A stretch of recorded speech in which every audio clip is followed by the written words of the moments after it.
बॉलीवुड के mister perfectionist Aamir Khan कभी किसी अवार्ड शो में नहीं जाते। अपने वक्त की शाहकार फिल्में बनाने वाले अदाकार की जानिब से अवार्ड शोज का टोटल बाइकॉट हैरान कुन बात है। कुछ अरसे तक तो लोगों को इसकी वजह समझ नहीं आई, फिर खुद आमिर खान ने इस राज से पर्दा उठाते हुए बताया कि अवार्ड शोज में अवार्ड्स मेरिट पर नहीं दिए जाते, इसलिए वो इन शोज में जाना जरूरी नहीं समझते।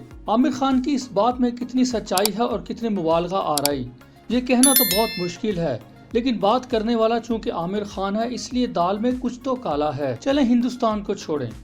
गुजरे जमानों की बात है, पाकिस्तान में पीटीवी अवार्ड्स आया करते थे। इन अवार्ड शोज में आजकल की तरह हॉट और सिजलिंग अदाकाराएं होती थीं, न देसी विदेशी गानों पर बेढंगे डांस, मनों के हिसाब से मेकअप होता था, न भड़कीले लिबास।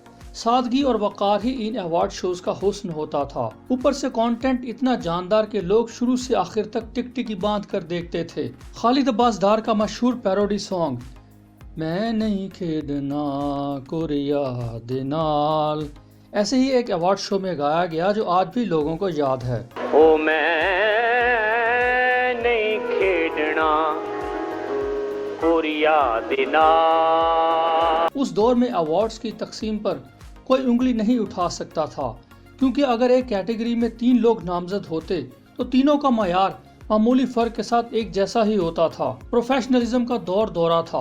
पाकिस्तानी शोबिस इंडस्ट्री में अदाकारों, मुसन्निफों, डायरेक्टरों और कैमरामैनों समेत एक से बढ़कर एक नाम मौजूद था।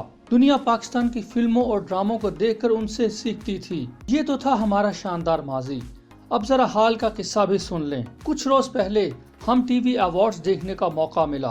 पूरे शो में सिवाय ग्लैमर, डांस परफॉर्मेंसेस और सस्ते किस्म के मजाके और कुछ भी नहीं था। बस एक काम नया हुआ कि बॉलीवुड की नकल करते हुए हमने भी अपने अवार्ड शोज बैरून मुल्क मुनक्किद करना शुरू कर दिए हैं। अच्छी बात है, आप अपनी इंडस्ट्री को प्रमोट कर रहे हैं, लेकिन क्या पाकिस्तान जैसा मुल्क इन अल्ले तल्लों को अफोर्ड कर सकता है? क्या ही अच्छा होता कि आप इस साल ये अवार्ड शो कनाडा में ना करते, बल्कि वो खतीर रकम जो आपने इस अवार्ड शो को ऑर्गेनाइज करने पर लगाई है वो आप सैलाब ज़दगान को देकर उनकी दुआएं लेते। चलें, अपनी अपनी तौफीक की बात है। अवार्ड शो की बात करें तो इसमें सिवाय बेहंगम उछल कूद और ग्लैमर के कुछ भी नहीं था। हमारे फनकारों और शो ऑर्गेनाइजर्स ने भारत की कॉपी करने में कोई कसर नहीं छोड़ी। मुझे कहने दीजिए कि हमारी शोबिज़ इंडस्ट्री भारत से इस कदर मुतासिर है कि लिबास, चाल ढाल और गुफ्तगू के साथ साथ अब तो प्रोग्राम ऑर्गेनाइज करने में भी उनकी पूरी कॉपी करने लगे हैं। बैरून मुल्क अवार्ड शोज मुनक्किद करने का ट्रेंड भारत ने ही मुतारिफ कराया था, जिसे बाद में हमने हूबहू कॉपी किया। शोज को ऑर्गेनाइज भी बिल्कुल उसी अंदाज और स्टाइल में किया जाता है। हत्ता कि स्क्रिप्ट में भी भारत की नकल मारने की पूरी कोशिश होती है। बस एक चीज है कि जिसमें हम हमसाया मुल्क की कॉपी करने की कोशिश तो पूरी करते हैं, लेकिन कर नहीं पाते, और वो है शो के दौरान होने वाली डांस परफॉर्मेंसेस। इस शो में हानिया आमिर और फरहान सईद की डांस परफॉर्मेंस के चर्चे सोशल मीडिया पर पहले से ही शुरू हो गए थे। खबरें आती रहीं कि हानिया आमिर शो में अपनी परफॉर्मेंस को लेकर खासी नर्वस रहीं। शो में हानिया आमिर की परफॉर्मेंस के दौरान उनकी नर्वसनेस हमें नजर भी आई। वो फर्क जिसे हम लाख कोशिश के बावजूद खत्म नहीं कर पाते, वो है प्रोफेशनलिज्म का फर्क। भारतीय शोबिज इंडस्ट्री काम को लेकर हमसे बहुत आगे है।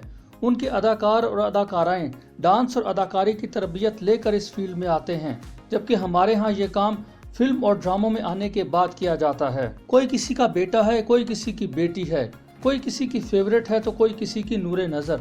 काम चल रहा है, लोगों को सास बहू, इश्क माशूकी और घरेलू सियासत में उलझाया हुआ है। बैरूनी चैनल्स पर पाबंदी है, फेवरेटिज्म अपने अरूज पर है, जेन्युइन काम हो रहा है, ना कोई करना चाहता है। इसलिए मेरे प्यारे पाकिस्तानियों, तुम्हारी किस्मत में यही कॉपी कैट अवार्ड शोज और घिसी पीटी कहानियों वाले ड्रामे हैं, गुजारा करो। लेकिन वो वक्त दूर नहीं जब मुकाबले की एक आंधी 2 नंबरी के सतूनों पर खड़ी हमारी नाम निहाद शोबिज इंडस्ट्री का महल तिनकों की तरह उड़ा ले जाएगी।